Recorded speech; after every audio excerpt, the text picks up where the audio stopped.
물과 파동의학의 세계적인 권위자인 일본의 에모토 마사루 박사의 실험에 등장하는 물의 결정체, 이 실험에 대한 이야기를 들어보신 분들이 계실 것입니다. 에모토 마사루 박사는 두 장소에 물을 놔두고 하나의 물에는 감사와 사랑의 마음을 표현했고 또 하나의 물에는 저주와 폭언을 통해서 미움의 감정에 그 물을 노출시켰습니다. 그 결과 저주와 미움의 감정에 노출되었던 물은 아주 흉측한 결정체를 이루었고 사랑의 마음, 감사의 마음에 노출시켰던 물은 아름다운 육각수 결정체를 이루었다. 그리고 그 물의 흐름도 아주 아름다웠다라고 결과를 밝혔습니다. 이 실험은 물도 사람의 감정에 반응한다라는 것을 보여줍니다. 물도 영향을 받는데 귀를 가지고 있는 사람은 사람의 말에 얼마나 영향을 받을까? 나는 칭찬을 들으면, 인정을 받으면, 사랑과 관심의 시선을 느끼면 평소보다 더 잘하게 되더라 라고 말하는 사람을 많이 만나보았습니다. 저 역시 마찬가지입니다. 칭찬을 들으면 더 잘하고 더 열심히 하게 됩니다. 엄마의 사랑의 시선과 칭찬의 말은 아이들을 춤추게 합니다. 사랑의 말은 놀라운 결과를 만들어낼 수 있습니다. 오늘 말씀은 누구나 잘 알고 많이들 암송하시는 사랑장 말씀입니다. 사랑에 대해 오늘 말씀을 나누려고 하는데 먼저 우리 성도님들께 질문 한 가지 드리겠습니다. 나는 사랑을 받고 사는 것 같다라고 생각이 드시는 분이 계십니까? 나는 사랑 받고 사는 것 같아요 하시는 분. 설마 부끄러워서 안 드시는 거 말고 이렇게 표현해 주시면 난 사랑 받고 사는 것 같아요 하시는 분들이 네, 그래, 감사합니다. 이 설교를 제가 중고등부에 조금 유사하게 중고등부 설교를 했었는데 중고등부 아이들 중에 몇몇 아이들의 표정이 난 정말 사랑을 받지 못하고 사는 아이다 하는 표정을 하고 살기 너무 힘들다 하는 표정을 가지고 앉아있는 아이들을 보면서 제가 마음이 너무 아팠습니다. 왜 마음이 아팠냐면 우리 아이들이 사랑을 못 받고 살구나 해서 마음이 아팠던 것이 아니라 이 아이들이 얼마나 사랑을 받고 있는데 사랑을 받고 있는지 모르고 살고 있구나. 그래서 저렇게 얼굴이 침울하구나 하는 마음 때문에 마음이 아팠습니다. 그런데 우리 성도님들은 본인이 사랑을 받고 있는 줄 아시니 정말 감사합니다. 다행입니다. 기쁩니다. 우리가 살고 있는 이 시대는 사랑의 표현이 넘치는 시대라고 할 수 있겠습니다. 가요의 가사를 들어보면 사랑의 내용이 없는 것이 없습니다. 드라마나 영화를 보면 사랑의 이야기가 아주 주요한 요소가 됩니다. 한 사람만 사랑하는 것이 아니라 사랑이 넘쳐나다 보니까 이렇게 여러 사람도 사랑하게 되고 우리가 살고 있는 이 시대는 또 나는 이성과만 사랑하지 않겠다. 난 동성도 사랑하게 해달라. 이렇게도 얘기하기도 하고 사랑의 표현이 많이 있는 시대라고 할 수 있겠습니다. 부모님들의 사랑은 어떨까요? 우리 어린 성도님들이 자라온 시대 때 부모님들로부터 사랑한다라는 말을 자주 들으실 수 있으셨습니까? 잘 못 들어보셨지요? 부모님으로부터 사랑한다는 말을 잘 못 들어보셨을 것입니다. 그런데 요즘은 이제 부모님 되신 성도님들께 여쭤보겠는데 자녀들에게 하루에 한 번은 아니더라도 아주 자주 아이들에게 사랑한다고 감정을 표현하고 계시지요. 예, 아이들이 부모님으로부터 사랑한다는 말을 많이 듣고 살고 있습니다. 뿐만 아니라 주말이면 아이들과 함께 놀러 가주셔야 되지요. 안 가주면 미안해지지요. 저희 때는 그 연중 행사도 아니었지요. 부모님과 놀러 가는 것이. 예, 그런 상황이었는데 부모님 놀러도 자주 가주시고 학교 숙제도 같이 봐주시고 학교에 자주 찾아가 주시고 간식도 보내주시고 얼마나 부모님들이 자녀를 사랑하는 마음을 많이 표현하시고 입술로도 표현하시고 행동으로도 표현하시고 아이들이 그렇게 사랑을 많이 받고 살고 있는 시대라고 할 수 있습니다. 이성관계는 어떨까요? 이성관계. 우리라고 하긴 죄송합니다만 우리 성도님들 옛날 시절을 생각해 보면은 남편과 아내를 만나시기 전에 어떠셨습니까? 지나간 남자 여자 보는 것만으로도 심장이 두근두근 하셨지요. 그리고 편지 한두 통으로 마음을 전달하시던 시대가 아니었습니까? 사랑한다는 말 못하셨지요. 그분들에게. 예. 그런데 오늘날 젊은 아이들과 청소년들을 보면 거의 남자친구, 여자친구가 없는 친구가 없다 할 정도로 우리 중고등부 아이들 빼고 진짜입니다. 얘들은 우리 청년들 빼고 남자친구, 여자친구가 없는 아이들이 없고요. 교제 기간이 한 달, 두 달밖에 안 되어도 너무 사랑합니다, 막. 얼마나 사랑하는지 막 내 목숨을 내놓고 니를 사랑한 만큼 너무 사랑한다고 하고요. 커플링을 우리 어른 성도님도 안 끼고 계신 그런 금반지 커플링을 아주 그냥 반짝반짝 빛나는 커플링을 하고 다니기도 하고요. 애칭을 뭐라 부르는지 아십니까? 여보라고 부르는 애들도 있습니다, 애칭으로. 그렇게 사랑의 표현이 넘쳐나는 시대에 살고 있습니다. 그런데 정말 이상한 것이 있습니다. 사랑은 넘쳐나는 것 같은데 앞서 보았던 물의 결정체 같은 사랑을 받은 존재의 변화, 사랑을 받았다는 사람의 모습에서 보여지는 아름다움, 행복함, 존귀함, 생명력, 이런 사랑의 영향력을 찾아보기가 어렵다는 것입니다. 실제로 내 주위의 사람들이 그 수많은 사랑의 노래들처럼 아름다운 삶을 살고 있는가라고 생각해 보면 그렇지 못한 사람들을 볼 때가 더 많고, 그래서 마음이 아플 때가 많지 않습니까? 오히려 우리는 그 반대의 현상을 더 많이 찾아보게 됩니다. 가정폭력, 교내폭력, 집단 따돌림, 경쟁, 치열한 경쟁, 이혼 가정, 우울증, 자살, 뭔가 좀 이상하지 않습니까? 옛날에 비해서 분명히 사랑은 넘쳐나는데 삶의 결과들은 우울하고 고독합니다. 너무 외롭고 너무 쓸쓸합니다. 아무도 내 감정을 공감해주지 않는 것 같은 세상에 살고 있습니다. 왜 이렇게 되었을까요? 홍수가 나면 제일 심각한 문제가 뭔지 혹시 아십니까?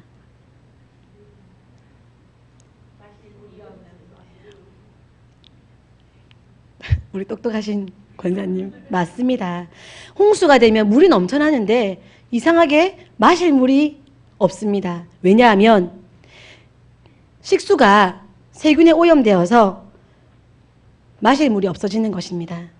분명히 눈에 보이는 물은 많은데 마실 물이 없는 것입니다. 이것과 마찬가지로 오늘날 많은 사람들이 사랑을 노래하고 있는데 여전히 모두들 사랑에 목말라 하는 이유는, 내가 사랑받고 사는 사람 같지 않다고 느끼는 이유는 우리가 사랑인 줄 알고 있는 그 대부분의 감정들이 오염되어 있기 때문입니다. 그 사랑이 사람을 변화시키고 격려할 수 없을 정도로 심각하게 오염되어 있어서 참된 사랑의 역할을 감당하지 못하기 때문입니다. 우리는 많은 사랑의 외침들 속에 살지만 사람을 살리고 변화시킬 사랑은 찾을 수 없는 시대에 살고 있습니다. 그래서 우리에게는 허구와 같은 사랑의 외침들이 아닌 진짜 사랑이 필요합니다. 우리가 읽은 본문 말씀은 오염되지 않은 진짜 사랑이 무엇인지를 가르쳐주고 있습니다. 그 사랑은 이렇습니다. 메시지 성경으로 13장 4절에서 8절 상반절까지 말씀을 제가 읽어드리겠습니다. 사랑은 절대로 포기하지 않습니다. 사랑은 자기보다 다른 사람에게 더 마음을 씁니다. 사랑은 자기가 갖지 못한 것을 바라지 않습니다. 사랑은 뽐내지 않으며 자만하지 않으며 다른 사람에게 자신을 강요하지 않으며 내가 먼저야 라고 말하지 않으며 화내지 않으며 다른 사람의 죄를 꼬치꼬치 따지지 않으며 다른 사람이 비굴하게 굴 때 즐거워하지 않으며 진리가 꼽히는 것을 보고 기뻐하며 무슨 일이든지 참으며 하나님을 신뢰하며 언제나 최선을 구하며 뒷걸음질하지 않으며 끝까지 견딥니다. 사랑은 절대로 사라지지 않습니다. 아멘. 이것이 바로 예수님께서 우리에게 보여주신 사랑입니다. 이 시대를 살아가는 우리에게, 그리고 이 세상에 진정으로 필요한 사랑이 있다면 바로 이런 사랑일 것입니다. 이 진짜 사랑만이 세상을 변화시킬 수 있습니다. 죽어가는 영혼을 살릴 수 있습니다. 이 사랑의 특징들을 하나하나 자세히 생각해 보면 이 시대가 말하고 있는 사랑과 다르다는 것을 알 수 있습니다. 세상의 사랑은 내 만족을 채우기 위한 자기중심적인 사랑입니다. 내 마음에 들면 간도 쓸개도 다 빼내어 줄 것처럼 대하지만 내 입에 쓴맛이 나면 뱉어버립니다. 쉽게 관계를 끊어버립니다. 기다려주지 않습니다. 포기해버립니다. 하지만 성경이 말하는 사랑은, 예수님께서 하셨던 사랑은 절대로 포기하지 않으십니다. 절대로 내어버리지 않으십니다. 너무 사랑하기 때문에 나를 희생하는 사랑이었습니다. 이웃을 향한 자기 헌신이 바로 이 진짜 사랑의 출발점입니다. 내 욕구의 만족이 아니라 상대방을 위해서 기꺼이 희생하고 섬기는 것이 진짜 사랑의 본 모습이라고 말하고 있습니다.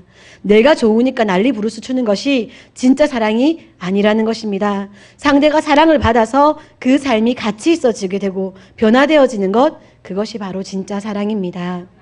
우리가 바로 그 사랑을 받은 사람들입니다. 로마서 8장 31절에서 39절까지 말씀을 메시지 성경으로 제가 읽어드리겠습니다. 로마서 8장 31절 39절까지 말씀입니다. 여러분 어떻습니까? 이처럼 하나님이 우리 편이 되어주셨는데 어떻게 우리가 패배할 수 있겠습니까? 아들을 보내셔서 우리 인간의 처지를 껴안으셔서 최악의 일을 감수하기까지 하신 하나님, 그 하나님께서 우리를 위해 자신의 전부를 주저없이 내놓으셨다면 그분이 우리를 위해 기꺼이 아낌없이 하시지 않을 일이 무엇이 있겠습니까? 누가 감히 하나님께서 택하신 이들을 들먹이며 그분께 시비를 걸 수 있겠습니까? 누가 감히 그들에게 손가락질할 수 있겠습니까? 우리를 위해 죽으신 분, 우리를 위해 다시 살아나신 분, 그분께서 지금 이 순간에도 하나님 앞에서 우리를 변호하고 계십니다. 그 무엇이 우리와 우리를 향하신 하나님의 사랑을 갈라놓을 수 있겠습니까? 절대 있을 수 없습니다. 고생도, 난관도, 증오도, 배고픔도, 노숙도, 위협도, 협박도, 심지어 성경에 나오는 최악의 죄들도 마찬가지입니다. 당신을 증오하는 자들은 눈 하나 깜빡하지 않고 우리를 죽입니다. 그들의 손쉬운 표적인 우리는 하나씩 하나씩 처치됩니다. 그 무엇도 우리를 동요시키지 못합니다. 예수께서 우리를 사랑하시기 때문입니다. 나는 절대적으로 확신합니다. 그 무엇도 산 것이든 죽은 것이든 천사적인 것이든 악마적인 것이든 현재 것이든 장래 것이든 높은 것이든 낮은 것이든 생각할 수 있는 것이든 생각할 수 없는 것이든 절대적으로 그 무엇도 우리를 하나님의 사랑에서 떼어놓을 수 없습니다. 우리 주 예수께서 우리를 꼭 품어 안고 계시기 때문입니다. 아멘. 사랑하는 성도 여러분, 우리는 이 사랑을 받은 자입니다. 예수 그리스도께서 감수하신 최악의 일로 인해서 우리는 구원을 받았습니다. 그 사랑의 고백과 보살핌 가운데 지금도 살고 있는 우리입니다. 그런 우리의 삶에 고난이 있다고, 아픔이 있다고, 가난이 있다고, 외로움이 있다고 그 진짜 사랑, 그 고귀한 사랑이 무가치한 것처럼 살아가서는 안 될 것입니다.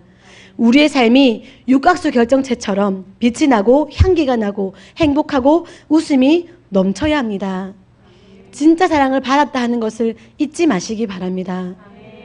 우리의 형편과 무관하게 예수 그리스도는 우리를 품어 안고 계십니다. 그것을 잊지 않으시기를 바랍니다. 그래서 우리에게서부터 이해와 희생의 모습이 보여져야 합니다. 사랑받은 존재이기 때문에 그 진짜 사랑의 열매로 우리의 삶이 변화되어야 되고 우리가 먼저 새로워져야 합니다.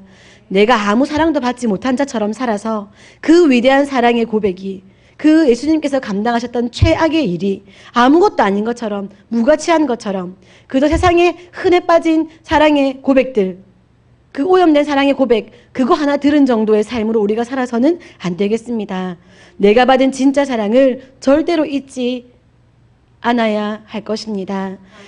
하나님께서는 지금도 세상을 사랑하고 계십니다. 우리의 죄로 인해서 하나님께서 지으신 아름다운 세계의 모습이 상실되었지만, 죄로 가득하게 되었지만 세상을 향한 하나님의 사랑만큼은 변함없이 동일하십니다. 버리지 않으셨습니다. 하나님께서는 지금도 이 세상과 잃어버린 영혼들이 자신에게로 돌아와서 본래의 아름다운 창조 때의 모습으로 회복되기를 하나님은 간절히 원하고 계십니다. 인간의 죄로 인해 끊어졌던 관계를 다시금 회복하시기 위해서 무척 하나님께서 애를 쓰고 계십니다. 그래서 하나님은 그 일을 담당할 일꾼들을 선택하시고 세상에 보내십니다. 그 사랑의 품 안으로 이끌어 올 수 있도록 사명을 맡겨주고 계신 것입니다. 만일 그 사랑이 세상에 바르게 전달되기만 한다면 그 사랑을 받아서 많은 사람들은 하나님 앞에 굴복하게 될 것이고 그 사랑에 매료되어서 인생관이 바뀌게 될 것입니다. 진짜 사랑을 받게 되어서 그들이 외로워했던 삶, 그들이 포기하고 낙심했던 것들, 우울함, 절망하는 것, 아픈 인생, 그 모든 것들이 변화되고 삶의 모습이 변화되기 이전에 그들의 가치관이 변화되고 그들의 목적이 변화되고, 그래서 행복한 인생을 살 수 있게 될 것입니다. 그러므로 하나님의 사랑을 받은 하나님의 사람들은 하나님의 마음을 가지고 세상을 향한 긍휼과 사랑이 그 마음속에 불타올라야 합니다. 세상이 어찌되든 나만 행복하면 돼. 그렇게 살 수가 없습니다. 먼저 사랑을 받은 우리가 사랑의 빚진 자가 되었기 때문에 우리 속에 있는 하나님의 사랑을 우리가 빚을 갚듯 그 사랑을 나누어야 합니다. 전해야 합니다. 그때 세상은 한 번도 경험해 본 적이 없었던 진짜 사랑을 경험하면서 하나님 앞에 무릎을 꿇게 될 것입니다. 그 사랑 앞에 무릎을 꿇고 또 그 사랑이 다른 사람에게 넘겨지고 이어져서 세상이 살만한 세상이 될 수 있을 것이라고 믿습니다. 바울사도는 로마서 13장에서 여러분은 서로에 대해 지고 있는 커다란 사랑의 빚 말고는 더는 빚을 지지 마십시오. 여러분이 사람을 사랑하면 여러분은 율법의 최종 목적을 완성하는 것입니다. 율법 조문에 들어있는 모든 것을 합치면 그 합은 바로 사랑입니다. 라고 말씀합니다. 율법의 모든 조건, 말씀의 모든 것, 사랑의 어떤 특징들 하나하나 이루며 살려니 어깨가 무거우시지요. 저도 그렇게는 못 살 것 같습니다. 그런데 우리가 예수님께 받은 사랑을 내게 그 사랑이 있다는 것을 믿으시고 그 사랑을 전하고 싶은 마음의 소원을 가지고 이웃에게 우리 가족에게 한마디 하시고 한 가지 행동을 보여주시는 것만으로 우리는 율법 조문에 있는 모든 것을 완성한 것이라고 말씀하고 있는 것입니다. 시를 한 편 읊어드리겠습니다. 이채 시인의 마음이 아름다우니 세상이 아름다워라 라는 시입니다. 밉게 보면 잡초 아닌 풀이 없고 곱게 보면 꽃 아닌 사람이 없으되 내가 잡초되기 싫으니 그대를 꽃으로 볼 이리로다.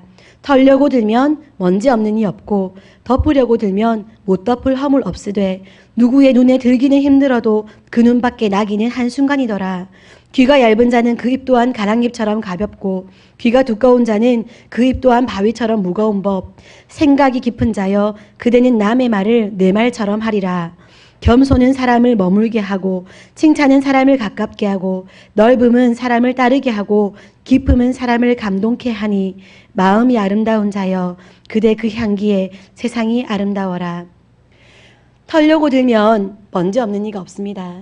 제가 신학교 가기 전에 영양사 생활을 하면서 단체 급식소에는 점검이 자주 나옵니다. 그때 제가 잡으려고 치면 안 잡힐 사람 없겠구나 라는 것을 수도 없이 느꼈습니다. 음식을 하다 보면 양념 뚜껑을 열어놓지 않습니까? 이렇게. 그런데 그때 점검이 나왔다. 양념 뚜껑을 열어놓고 있습니까? 감점. 음식을 다 만든 다음에 배식하는 통으로 딱 음식을 덜어놓고 손이 더럽지 않습니까? 그러면 이제 비닐장갑을 벗고 손을 씻고 그 사이에 혹시 점검하는 사람이 들어오면 음식을 냉장고에 바로 안 넣으셨습니다. 감점. 비닐봉지를 뜯어서 음식을 하다가 비닐봉지를 놔두면 조리대 위에 비닐봉지가 있습니다. 감점. 그러면 뜯어놓고 쓰레기통에 버리러 갔다. 조리하면 쓰레기통에 버리러 갔다 왔으니까 감점. 잡으려고 치면 안 잡힐 수가 없는 겁니다. 참 희한하더라고요. 점검이라는 것이. 많이들 경험해 보셨을 것입니다. 잡으려고 치면 안 잡힐 사람이 없습니다. 털려고 치면 먼지 안 나는 사람이 없습니다. 마찬가지입니다. 저로부터 시작해서 모든 사람은 밉게 보려고 치면 미울 이유가 넘쳐나는 존재입니다. 그런 우리가 먼저 사랑을 받았습니다. 미울 이유가 천진데 안 밉다 하시고 그저 안타깝다고 하시고 마음이 아프다 하시고 긍휼히 여기신 분이 우리 예수님이십니다.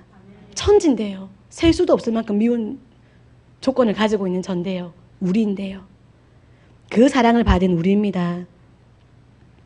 우리가 그 받은 사랑을 가벼이 여기지 않고 현실을 바라보다 보니 자꾸 잊어버려도 다시금 기억하고 다시금 기억할 수 있도록 말씀을 기억하시고 말씀을 암송하시고 그래 내가 미울 이유가 더 천지다. 니보다 내가 한 게 더 많다. 미울 이유가 생각하시면서 우리가 사랑을 나눌 수 있었으면 좋겠습니다. 우리에게서 그 사랑의 열매가 드러나기를 원합니다. 세상이 신음할 때 세상이 너무너무 힘이 들어서 신음하고 있을 때 일순간에 사람 살기 좋은 세상으로 우리가 대통령이 된들 만들 수 있겠습니까? 일순간에 사람 살기 좋은 세상으로 만들 수가 없습니다. 그런 능력 우리에게 없습니다.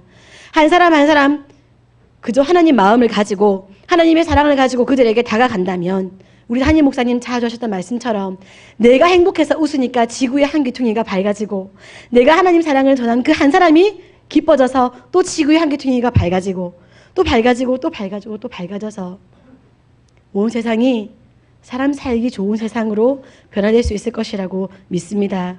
이 귀한 사명을 하나님이 우리에게 맡기셨다는 것을 믿으시고 그 사랑을 기억하시고 나누시고 전하실 수 있는 사랑하는 새벽교회 성도님들 되시기를 바랍니다. 기도하겠습니다.